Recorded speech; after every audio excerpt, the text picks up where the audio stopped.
بسم الله الرحمن الرحيم. الحمد لله ناشر في خلقه فوضى والباسط فيهم بالجود يده نحمده في جميع أموره ونستعينه على رعاية حقوقه ونشهد أن لا إله غيره وأن محمدا عبده ورسوله أرسله بأمره صادئا وبذكره ناطقا فأدى أمينا وملا رشيدا وخلف فينا راية الحق من تقدمها مرض ومن تخلفها عنها زهد ومن لزمها لحق. புனிதமிகு ரமலான் மாதத்தின் 4ஆம் தினத்தில் இருந்து கொண்டிருக்கின்றோம். துஆஇத்தும் இலா தியாஃபத்தில்லாஹ் என்று சொல்லக்கூடிய இறைவனுடைய விருந்துக்கு அழைக்கப்பட்டு 4வது தினத்தில் நாம் இருக்கின்றோம். 3 தினங்களை கடந்துவிட்டு இந்த தினத்தில் நாம் இருக்கின்றோம். மீதமாக இருக்கக்கூடிய தினங்களில் இறைவனுடைய இறை விருந்தினை நல்லபடியாக பயன்படுத்தி இறைவனுடைய திருப்பொருத்தத்தை அடைவதற்கு நாம் அனைவரும் முயற்சி செய்வோமாக. அதற்கு பாக்கியத்தை இறைவன் அனைவருக்கும் அருள்வானாக. சென்ற அமர்வில் இறைவனை அறிவதன் முக்கியத்துவத்தை பற்றியும், ஏன் நஹ்ஜுல் பலாகாவில் அமீருல் முஃமினீன் இமாம் அலி அலைஹிஸ்ஸலாம் அவர்கள் நேரடியாக இறைவனது இருப்பை பற்றியும் அவனது உள்ளமையை பற்றியும் கூறாமல் மறைமுகமாக அவனுடைய பண்புகளை கொண்டும் அவன் மனிதர்களுக்கு வழங்கியுள்ள அருட்கொடைகளை கொண்டும் இறைவனை பற்றி உங்களோடு பேசியுள்ளார்கள், எமக்கு உரை நிறுத்தியுள்ளார்கள் என்பதை பற்றி உங்களோடு பகிர்ந்திருந்தேன். அதன் தொடராக இன்றும் சில விடயங்களை சுருக்கமாக உங்களோடு பகிர்ந்து கொள்ளலாம் என்று நினைக்கின்றேன்.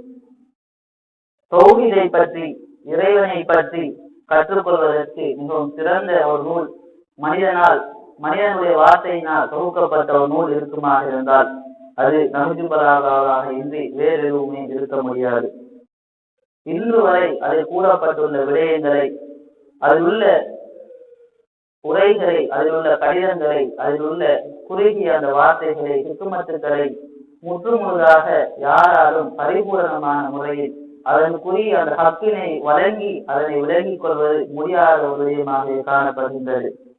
அதற்கு எவ்வாறு அல் குர்ஆனுக்கு பல தஃசீர்கள் எழுதப்பட்டுக் கொண்டிருக்கின்றதோ அதே போல் நஹ்ஜுல் பலாகாவிற்கும் இன்று வரை பல வியாக்கியானங்களும் விளக்க உரைகளும் எழுதப்பட்டுக் கொண்டே இருக்கின்றது. பல மொழிகளிலும் அது மொழிபெயர்க்கப்பட்டு அதனுடைய விரிவுரைகளும் பல மொழிகளில் வழங்கப்பட்டுக் கொண்டே இருக்கின்றது. அதற்கு காரணம் அதனுடைய ஹக்கினை, அதனுடைய இமாம் அவர்கள் எதனை நினைத்து அதனை கூறினார்கள், எதனை மக்களுக்கு விளங்கப்படுத்த வேண்டும் என்று கூறினார்களோ அதனை விளங்கிக் கொள்ளக்கூடிய அந்த சக்தி இதுவரைக்கும் மனிதனுக்கு கிடைக்கவில்லை என்பதே அதனுடைய காரணமாக இருக்கின்றது. ஏனென்றால் இஸ்மத்துடைய இடத்திலிருந்து அந்த வார்த்தைகள் வந்திருக்கின்றது. ஸல்லல்லாஹு அலைஹி வஸல்லம் அவர்களுடைய அந்த அறிவு பட்டணத்தினுடைய வாயிலிருந்து அந்த வார்த்தைகள் எல்லாம் வந்திருக்கின்றது. தௌஹீதையும் மெய்ஞானத்தையும் ஸல்லல்லாஹு அலைஹி வஸல்லம் அவர்களிடம் கால் மடித்து கற்றுக்கொண்ட அந்த முதலாவது மாணவனிடமிருந்து அந்த வார்த்தைகள் வந்திருக்கின்றது. அதனை விளங்கிக் கொள்வது என்றால் நாமும் அவர் சென்ற அந்த அடிச்சுவட்டை பின்பற்றி நடந்தால் மாத்திரமே அதனை சரியான முறையில் நாம் விளங்கிக் கொள்ள முடியும். நாம் இன்று இருக்கக்கூடிய மெய்யியலாளர்கள், இறையியலாளர்கள் அனைவருடைய இறைவன் பற்றிய ஏகத்துவம் பற்றிய அவர்களுடைய அனைத்து கருத்துக்களையும் ஒன்றிணைத்து ஒரு புறமும் மறுபுறம் இமாம் அலி அலைஹிஸ்ஸலாம் அவர்களுடைய கூற்றுக்களை வைத்து நோக்கினால் அவர்களுடைய வார்த்தைகள், அந்த மெய்யியலாளர்கள் இறையியலாளர்களுடைய கூற்றுக்கள் எல்லாம் சிறு குழந்தைகளுடைய மலரை மொழி போல்தான் காணப்படும். அமீருல் முஃமினீன் அவர்களுடைய கூற்றுக்கு முன்னால் அந்த அளவுக்கு ஹகீகத்தையும், எது உண்மையோ எது யதார்த்தமோ, இறைவனை பற்றி நாம் எவ்வாறு அறிய வேண்டுமோ, இறைவனை பற்றி நாம் எவ்வாறு தெரிந்து கொள்ள வேண்டுமோ, தௌஹீத் என்றால் எதுவோ அதனை இந்த சாராம்சமாக மிகவும் சுருக்கமாக ஓர் அழகிய இலக்கண வடிவத்தில் அமீருல் முஃமினீன் அவர்கள் கூறியிருக்கின்றார்கள். இமாம் அவர்களுடைய உரைகளை வாசிப்பதன் மூலம் அதில் உள்ள தௌஹீதின்பால் மனிதர்கள் ஈர்க்கப்படுகின்றார்கள். இதன் காரணமாகத்தான் மிஸ்ருடைய முன்னாள் முஃப்தியாக காணப்பட்ட ஷேக் முகமது அப்து அவர்களும் நஹ்ஜுல் பலாகாவில் கவரப்பட்டு அதற்கு குறுகிய விளக்க உரையையும் வழங்கியிருக்கின்றார்கள். அதனை மிஸ்ரிலே அவர் பிரசுரித்து அரபு மக்களுக்கு மத்தியிலே, எகிப்திய வாசிகளுக்கு மத்தியிலே அந்த நூலை அறிமுகப்படுத்தினார் என்பதை நான் ஆரம்பத்தில் குறிப்பிட்டிருந்தேன். நஹ்ஜுல் பலாகாவை யார் ஒருவர் நல்ல முறையில் வாசிக்கின்றாரோ அவர் அஹ்லுல் பைத்துகளின் ஹதீஸ்களை அழகான முறையை புரிந்து கொள்வார். அஹ்லுல் பைத்துகளின் ஹதீஸ்களையும் அவருடைய உரைகளையும் ஒருவர் அதிகமாக வாசித்து பயன்படுகின்ற பொழுதுதான் நஹ்ஜுல் பலாகாவையும் அவர் புரிந்து கொள்வார். நஹ்ஜுல் பலாகாவில் அஹ்லுல் பைத்துகளுடைய அறிவு கொட்டி கிடக்கின்றது. அவர்கள் எதனை கூற வந்தார்கள் என்பதை அவர்கள் அங்கு அள்ளி தெளித்துள்ளார்கள். ஏனென்றால் அவர்கள் மாதர் இல்ம் என்று சொல்லக்கூடிய அந்த அறிவினுடைய களஞ்சியமாக, அறிவினுடைய பொக்கிஷமாக அவர்கள் காணப்படுகின்றார்கள். இமாம் பாக்கர் அலைஹிஸ்ஸலாம் அவருடைய ஹதீஸ் உண்டு.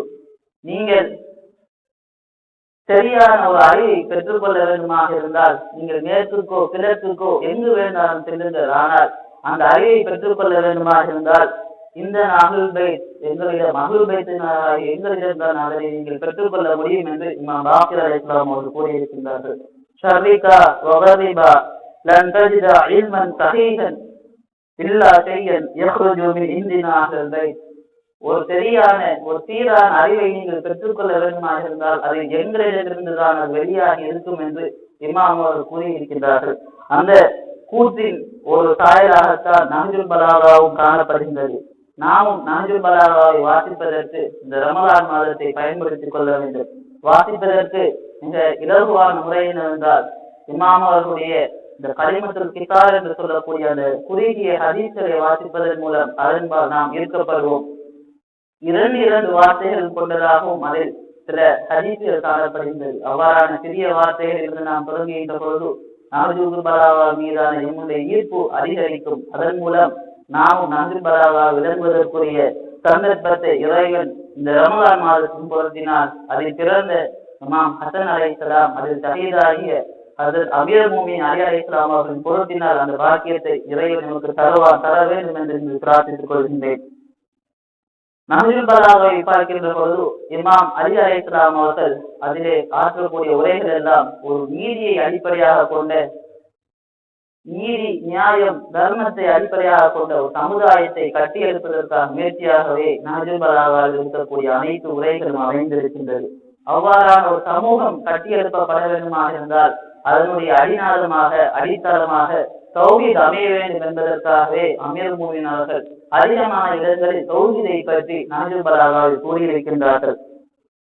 இஸ்லாமிய வழிகாட்டலில் அல் குர்ஆன், ஹதீஸ், அஹ்லுல் பைத்துகளுடைய வழிகாட்டலில் இறைவனுடைய தாத்தை பற்றி, இறைவனுடைய சுயத்தை பற்றி சிந்திக்க வேண்டாம், அதை பற்றி அதிகமாக நீங்கள் பேச வேண்டாம் என்று சொல்லப்பட்டு இருக்கின்றது. அதற்கு பல காரணங்கள் இருக்கின்றது.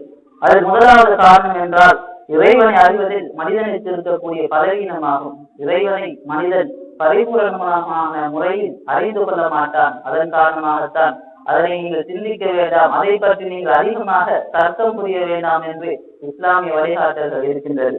நஹ்ஜுல் பலாகாவில் வரக்கூடிய ஒரு உரையில் இமாம் அவர்கள் இவ்வாறு குறிப்பிடுகின்றார்கள். அல்ஹம்துலில்லாஹ் அல்லதி லா யப்லுகு மித்ஹத்துல் காயிலுன். இறைவனை புகழக்கூடிய அந்த புகழ்ச்சியாளர்களுடைய வார்த்தைகள் எல்லாம் அதனை அடைய முடியாது, அவருடைய புகழை எல்லாம் அடைய முடியாது. அத்தகைய இறைவனுக்குத்தான் எல்லா புகழும் என்று இமாம் அவர்கள் கூறுகின்றார்கள். இறைவனை அதனுடைய ஹக்கின் அடிப்படை, இறைவனை எவ்வாறு புகழ வேண்டுமோ அந்த புகழை யாருமே புகழ முடியாது. ஏனென்றால் ஸல்லல்லாஹு அலைஹி வஸல்லம் அவர்கள் கூறியிருக்கின்றார்கள், மா அரஃப்னாக ஹக்க மாரிஃபத்தி. இறைவா, உன்னை எவ்வாறு அறிய வேண்டுமோ அந்த மாரிஃபத்தை நாங்கள் யாரும் அறியவில்லை என்று ஸல்லல்லாஹு அலைஹி வஸல்லம் அவர்கள் கூறியிருக்கின்றார்கள். அதன் அடிப்படையில் தான் இமாம் அவர்களும் இந்த உரையை நிகழ்த்துகின்றார்கள். அதில் இமாம் அவர்கள் கூறுகின்றார்கள், அனைத்து புகழும் அந்த இறைவனுக்கே உரியது. சொற்பொழிவாளர்களில் அவனை போற்றி தீர்க்க முடியாது, கணக்காளர்களினால் அவனது அருட்கொடைகளை எண்ணி முடிக்க முடியாது, கடினமாக உழைப்பவர்களினால் அவனுக்கு செய்ய வேண்டிய கடமைகளை முழுமையாக நிறைவேற்ற முடியாது. அவன் எத்தகையவன் என்றால் ஆழமாக சிந்திப்பவர்களினால், அவர்களுடைய அந்த சிந்தனையினால், அவர்களுடைய எண்ணங்களினால் அவனுடைய சுயத்தை அவர்களினால் எட்ட முடியாது என்று இமாம் அவர்கள் அந்த உரையில் குறிப்பிடுகின்றார். அதே போல் மெய்ஞான கடலிலே மூழ்கக்கூடியவர்களினால், அதிலே மூழ்கி முத்தெடுக்கக்கூடிய அந்த மெய்ஞானிகளால் அதனுடைய ஆழத்தை அடைய முடியாது, இறைவனுடைய அந்த பண்புகளையும் அவர்களால் அறிந்து கொள்ள முடியாது என்பதை இமாம் அவர்கள் கூறுகின்றார்கள்.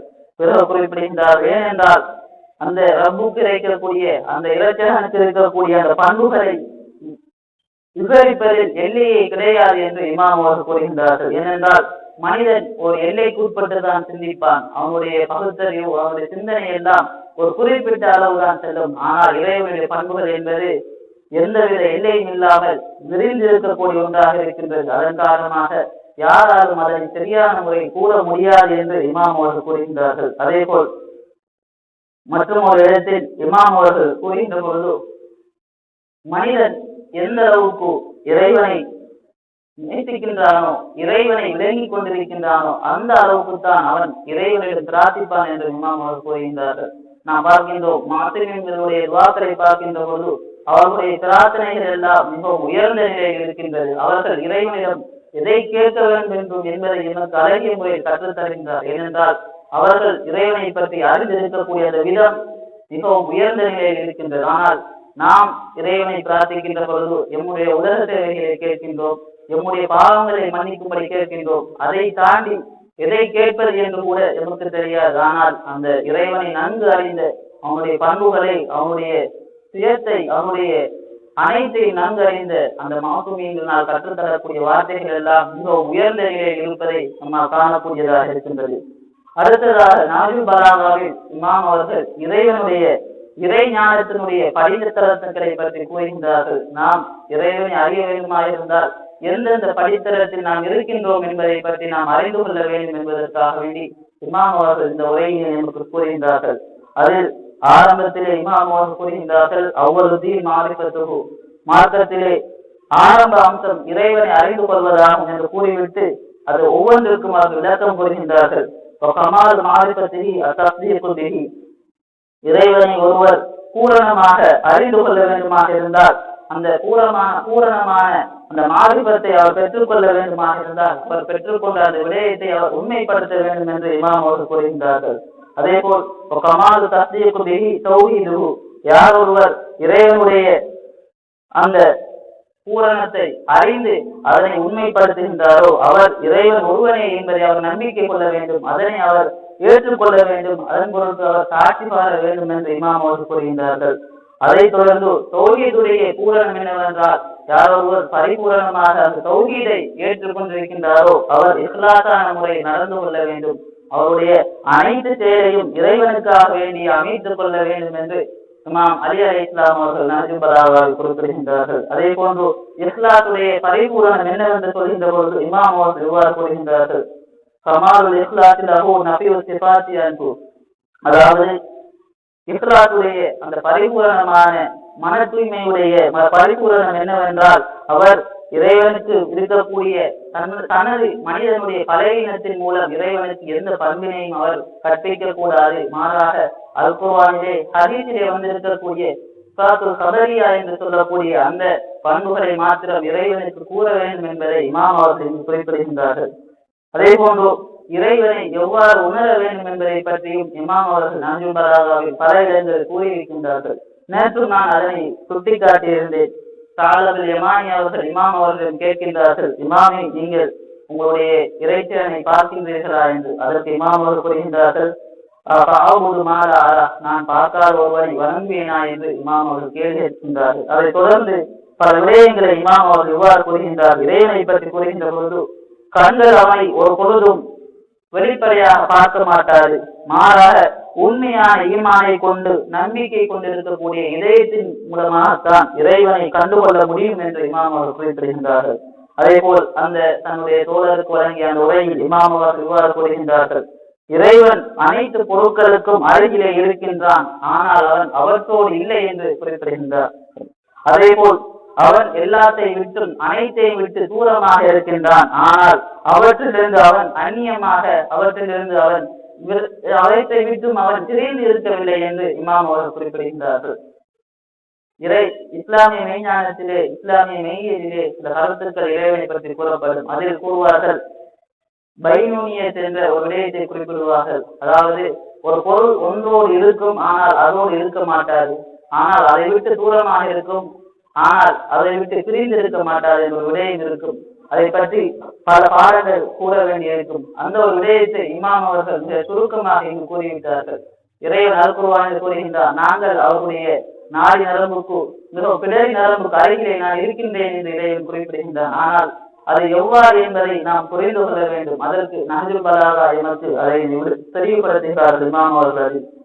அதே போன்று இறைவனை பற்றி கூறுகின்ற பொழுது இமாம் அவர்கள் இவ்வாறு கூறுகின்றார்கள், இறைவன் பேசுகின்றான், ஆனால் அவன் சிந்தித்து பேசுவதில்லை. அவன் சிந்தனை மூலமோ எண்ணங்களின் மூலமோ அவன் பேசுவதில்லை என்று இமாம் அவர்கள் கூறுகின்றார்கள். மனிதன் தான் சிந்தித்து ஒரு செயலை பேசுகின்றான். ஏனென்றால் அது பிழை வரலாம், அந்த தன்னுடைய பேச்சில் பிழை எதுவும் ஏற்படக்கூடாது என்பதற்காக மனிதன் சிந்தித்து ஒரு விடயத்தை கூறுவான். ஆனால் இறைவன் அவ்வாறானவன் அல்ல என்று இமாம் அவர்கள் கூறுகின்றார்கள். அதே போல் இறைவன் ஒரு விடயத்தை நாடுகிறான் என்றால் அதனை அவன் ஆசைப்பட்டோ அல்லது விரும்பியோ அதனை நாடவில்லை என்று இமாம் அவர்கள் கூறுகின்றார்கள். மனிதன் ஒரு விடயத்தை எண்ணுகின்றான் என்றால், ஒரு விடயத்தை நாடுகிறான் என்றால் அதன் மீது அவன் ஆசை கொள்கிறான். அதன் விருப்பத்தின் மூலம்தான் அவனுடைய இராதா என்று சொல்லக்கூடிய அந்த நாட்டம் நிகழ்கின்றது. ஆனால் இறைவனுடைய நாட்டம் அவ்வாறானது அல்ல என்று இமாம் அவர்கள் கூறுகின்றார்கள். அதே போல் இறைவன் ஒரு விடயத்தை படைக்கின்றான் என்றால் அவன் தன்னுடைய கைகளின் மூலமோ அல்லது வேறு என்று உன்னுடைய உதவியின் மூலமோ அவன் படைக்கவில்லை என்று குறிப்பிடுகின்றார்கள் இமாம் அவர்கள். இறைவனுடைய படைப்பு என்பது இல்லாமையில் இருந்து அவன் ஒன்றை உருவாக்குகின்றான் என்று இமாம் அவர்கள் குறிப்பிடுகின்றார்கள். அல்குர்ஆனிலேயும் இறைவன் அதனையே குறிப்பிடுகின்றார். இல்லாமை ஒன்றில் இருந்துதான் நாங்கள் மனிதர்களை படைத்தோம் என்று இறைவன் கூறுகின்றார். அவ்வாறான ஒரு செயலாக இறைவனுடைய செயற்கள் எல்லாம் அமைகின்றது என்று இமாம் அவர்கள் தன்னுடைய தோழருக்கு அதனை விவரிக்கின்றார்கள். அடுத்ததாக நாம் நஹ்ஜுல் பலாகாவில் ஒரு விடயத்தை பார்க்கலாம். அது என்னவென்றால், படைப்பின் ஒழுங்கை பற்றி இமாம் அவர்கள் பல இடங்களில் கூறியிருக்கின்றார்கள். அதாவது நாம் பார்க்கக்கூடிய உலகில் இருக்கக்கூடிய அனைத்து படைப்புகளையும் பார்க்கின்ற பொழுது அதில் ஒரு துல்லியமான ஒரு நுணுக்கமான ஒழுங்கினை இறைவன் அமைத்திருப்பதை நம்மால் பார்க்க முடியும். இறையியலிலே இந்த இறைவனை பற்றி இறைவனை ஆதாரபூர்வமாக நிரூபிப்பதாக இருந்தால் குருவான் நகுன் என்ற ஒரு விடயத்தை குறிப்பிடுவார்கள். அதாவது உலக ஒழுங்கை வைத்து இறைவனை நிரூபிப்பதாகும். அந்த விடயத்தை நஹ்ஜுல் பலாகாவில் இமாம் அவர்கள் மிக தெளிவாக குறிப்பிடுகின்றார்கள். நாம் அதில் என்னவென்றால், ஒன்று உலகில் இருக்கக்கூடிய அனைத்து படைப்பினங்களும் ஒழுங்கில் அமைந்திருக்கும், அல்லது ஒவ்வொரு படைப்பினங்களும் தங்களுக்கு என்று ஒரு ஒழுங்கினை இறைவன் அமைத்திருப்பான் என்பதை இறையியலாளர் குறிப்பிடுவார்கள். அந்த இரண்டு விடயங்களையும் ஒப்பிட்டதாக இமாம் அவர்கள் தன்னுடைய நஹ்ஜுல் பலாகாவில் பல விடயங்களை கூறியிருக்கின்றார்கள். அதை பற்றி இமாம் அவர்கள் இவ்வாறு கூறுகின்றார்கள், இறைவன் தான் படைத்தவற்றை மிக துல்லியமாக அளவீடோடு அதனை உறுதிப்படுத்தியிருக்கின்றான். தனது மேன்மையாலும் தன்னுடைய கருணையாலும் அவற்றுக்கு ஒரு ஒழுங்கை அவன் வழங்கி இருக்கின்றான். அவற்றை மிக சிறப்பாக அவன் நிர்வகிக்கின்றான் என்று இறைவனுடைய அந்த நிர்வாகத்தை பற்றியும் இறைவனுடைய அந்த நல்ம என்று சொல்லக்கூடிய ஒழுங்கை பற்றியும் இமாம் அவர்கள் குறிப்பிடுகின்றார்கள். அதே போன்று ஒவ்வொன்றும் எந்த நோக்கத்திற்காக படைக்கப்பட்டதோ அந்த திசையிலேயே அவற்றை இயங்க செய்கின்றான். இதன் காரணமாக அவை தமக்குரிய எல்லைகளை மீறுவதும் இல்லை, தமது வளர்ச்சி நிலைகளை அடைவதில் அவை குறை வைப்பதுமில்லை என்று இமாம் அவர்கள் கூறுகின்றார்கள். இந்த திட்டமிடப்பட்ட இயக்கத்தை எந்த ஒரு சிரமமும் இன்றி அவன் சீரமைக்கின்றான். இதனால் அவை அவனது விருப்பப்படியே வாழ்கின்றன என்று இமாம் அவர்கள் இறைவனுடைய அந்த உலக ஒழுங்கை பற்றி கூறுகின்றார்கள். அதே போல் எவ்வாறு அவனுக்கு இவ்வாறான ஒழுங்கை அவன் நிர்வகிக்கின்ற பொழுது எவ்வாறு அந்த படைப்புகள் எல்லாம் அவனுக்கு மாறு செய்ய முடியும் என்ற ஒரு கேள்வியினை இமாம் அவர்கள் கேட்கின்றார்கள். இதிலிருந்து நாம் சில விடயங்களை விலகிக் கொள்ள முடியும். ஏனென்றால் நாம் ஒருவரிடம் இறைவனை பற்றி நம்பிக்கை இல்லாத ஒருவர் பேசுகின்ற பொழுது அவருக்கு விளங்கக்கூடிய மொழியில் நாம் அவர்கள் பேச வேண்டும். அதன் குறிப்பாக இந்த குர்ஆன் நகுன் என்று சொல்லக்கூடிய உலக ஒழுங்கை வைத்து அவர்களுக்கு பேசுகின்ற பொழுது அவர்கள் இறைவனை ஏற்றுக்கொள்வார்கள். அதற்கு உதாரணமாக ஒரு விடயத்தை கூறலாம் என்று நினைக்கின்றேன். அண்டனி பெலோ என்று சொல்லக்கூடிய ஒரு மேற்கத்திய மெய்யியலாளர் காணப்பட்டார். அவர் அரை நூற்றாண்டுக்கு மேலாக இறைவன் இல்லை என்று சொல்லக்கூடிய முழுக்கிதான ஒரு கருத்தை கொண்ட ஒரு நாஸ்திகராக அவர் காணப்பட்டார். அவருக்கு ஆபிரகாம் என்ற ஒரு கிறிஸ்தவ நண்பரும் இருந்தார். அவரோடு பேசுகின்ற பொழுது இறைவனுடைய உலக ஒழுங்கை பற்றி அதிகமாக அவர் பேசக்கூடியவராக இருந்தார். அவர் தன்னுடைய வாழ்நாளின் இறுதியில் அரை நூற்றாண்டுக்கு மேலாக இறைவன் இல்லை இல்லை என்று பேசிய அவர் இறுதியாக அவர் மரணிக்கின்ற சட்டத்தில் ஒரு நூலை வெளியிட்டார். அந்த நூல் என்னவென்றால் தியார் இஸ் குட். இங்கு இறைவன் இருக்கின்றான் என்பதை அவர் எழுதிவிட்டு மரணிக்கின்றார். அவர் எழுதுவதற்கு முக்கிய காரணமாக அமைவது இந்த உலக ஒழுங்கு என்று சொல்லக்கூடிய இந்த நியதியை வைத்துத்தான் அவர் இறைவனை ஏற்றுக்கொண்டு இந்த உலகத்தை விட்டு மரணிக்கின்றார். இவ்வாறு உலக ஒழுங்கை வைத்து நாம் ஒருவர் பேசுகின்ற பொழுது அவர் இறைவனை ஏற்றுக்கொள்வார் என்பதற்காக வேண்டித்தான் இமாம் அவர்கள் எமக்கு நஹ்ஜுல் பலாகாவில் இந்த விடயத்தை பல இடங்களில் எமக்கு சுட்டிக்காட்டுகின்றார்கள். அதே போன்று நஹ்ஜுல் பலாகாவில் பார்க்கின்ற பொழுது இறைவன் மனிதனுடைய படைப்பை பற்றி பல இடங்களில் கூறுகின்றார். தன்னுடைய இமாம் அவர்கள் தங்களுடைய முதலாவது குத்துபாவிலே ஆதம் அலைஹிஸ்ஸலாம் அவருடைய படைப்பை பற்றி கூறுகின்றார்கள். அதே போல் இன்னும் சில குத்துபாக்களில் மனிதனுடைய படைப்பை பற்றி கூறி மனிதனை விழித்து பல விடயங்களை இமாம் அவர்கள் கூறுகின்றார்கள். அதில் ஒரு குத்துபாவில் இமாம் அவர்கள் இவ்வாறு கூறுகின்றார்கள்: மனிதனை நேர்த்தியாக படைக்கப்பட்டவனை, தாயின் கருப்பையிலும் இருளுக்குள் பாதுகாக்கப்பட்டவனை, ஒன்றன் மேல் ஒன்றாக போர்த்தப்பட்ட சிறைக்குள் வைக்கப்பட்டவனை, உனது படைப்பின் தொடக்கம் வெறும் களிமண்ணிலிருந்து பின்னர் ஒரு குறிப்பிட்ட காலம் வரை ஒரு அமைதியான இடத்தில் நீ வைக்கப்பட்டாய். அங்கு உன் தாயின் வயிற்றுக்குள் நீ அசைந்தாய். ஆனால் அப்பொழுது உன்னால் எந்த அழைப்பிற்கும் பதிலளிக்க முடியவில்லை. எந்த சத்தத்தையும் உன்னால் கேட்க முடியாமல் நீ இருந்தாய். பின்னர் நீ தங்கியிருந்த அந்த இடத்திலிருந்து உன்னை வெளியேற்றி நீ அதுவரை பார்த்திராத அதன் பயன்பாட்டு முறைகளை நீ அறியாத ஒரு இல்லத்திற்கு உன்னை கொண்டு வந்தார்கள். அப்படி என்றால் தாய் மார்பகத்திலிருந்து பாலை உறிஞ்சுவதற்கும் உனக்கு வழிகாட்டியது யார்? உனக்கு தேவை ஏற்படும் பொழுது உனது தேவையை வெளிப்படுத்தும் முறைகளை உனக்கு அடையாளம் காட்டியது யார் என்று இமாம் அவர்கள் அந்த உரையிலே மனிதனை பார்த்து விழித்து கூறுகின்றார்கள். மனிதன் அல் குர்ஆன் இதனை குறிப்பிடுகின்றது. மனிதனுடைய படைப்பை பற்றி அல் குர்ஆன் கூறுகின்ற பொழுதும் கரையில் இருந்த பல விடயங்களை அல் குர்ஆன் கூறுகின்றது. அதனை இமாம் அவர்கள் குறிப்பிடுகின்றார்கள். நாம் பார்க்கின்றோம், நவீன அறிவியலில் கருப்பை திரைகளை பற்றி பேசுகின்றார்கள். ஆனால் இமாம் அலி அலைஹிஸ்ஸலாம் அவர்கள் ஆரம்பத்தில் அதை பற்றி நஹ்ஜுல் பலாகாவிலே கூறியிருக்கின்றார்கள். அதே போல் மனிதன் இறைவன் அவனுக்கு வழங்கி இருக்கக்கூடிய பித்ரத் என்று சொல்லக்கூடிய இயல்பூக்கள் மூலம் அவன் இறைவனை அறிந்து கொள்ள வேண்டும் என்பதற்காக வேண்டிய இறைவனை பற்றியும் அவன் மனிதருக்கு வழங்கக்கூடிய அந்த அறிவை பற்றியும் இமாம் அவர்கள் குறிப்பிடுகின்றார்கள். அதே போன்று நஹ்ஜுல் பலாகாவில் பல விடயங்களை இமாம் அவர்கள் நமக்கு சொல்லித் தருகின்றார்கள். அதில் ஒரு விடயம்தான் அனைத்தையும் அறிந்து கொள்ளக்கூடிய அந்த இறைவனுடைய ஞானத்தை பற்றி இமாம் அவர்கள் கூறுகின்றார்கள். மக்களின் இரகசியங்களை மெதுவாக பேசும் நஜ்வா செய்யக்கூடியவர்களுடைய அந்த பேச்சுக்களை, அவர்களுடைய துவாக்களை எல்லாம் இறைவன் கேட்கின்றான். அவருடைய மனதில் தோன்றக்கூடிய அனைத்து எண்ணங்களையும் அவன் விலகிக் கொள்கின்றான், அதனை அவன் தெரிந்து கொள்கின்றான் என்று இறைவனை பற்றி இமாம் அவர்கள் கூறுகின்றார். அதே போல் எறும்பின் புற்றுக்கள், விலங்குகள் இருப்பிடங்கள், இருண்ட இரவில் நடக்கும் அசைவுகள் என அனைத்தையும் அருணாவதாக அவன் அறிகின்றான் என்று இறைவனுடைய அனைத்தையும் அறிந்த தன்மையை பற்றி இமாம் அவர்கள் கூறுகின்றார்கள். அதே போல் இறைவனுடைய கருணையை பற்றி, மன்னிப்பை பற்றி பல இடங்களில் இமாம் அவர்கள் கூறியிருக்கின்றார்கள்.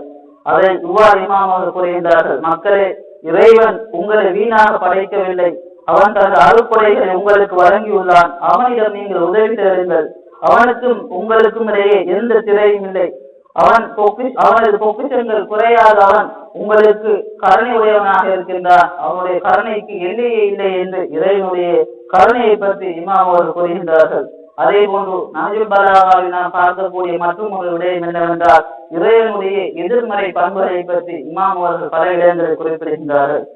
அதை பார்க்கின்ற பொழுது சில இடங்களில் சிலர் எங்களிடம் கேட்பார்கள், இறைவன் எங்கே இருக்கிறான் என்ற கேள்வி பல இடங்களில் எழும்பும். அவ்வாறான பல கேள்விகளுக்குரிய பதிலாக நஹ்ஜுல் பலாகாவில் பல இடங்களில் இமாம் அவர்கள் பதிலளிக்கின்றார்கள்.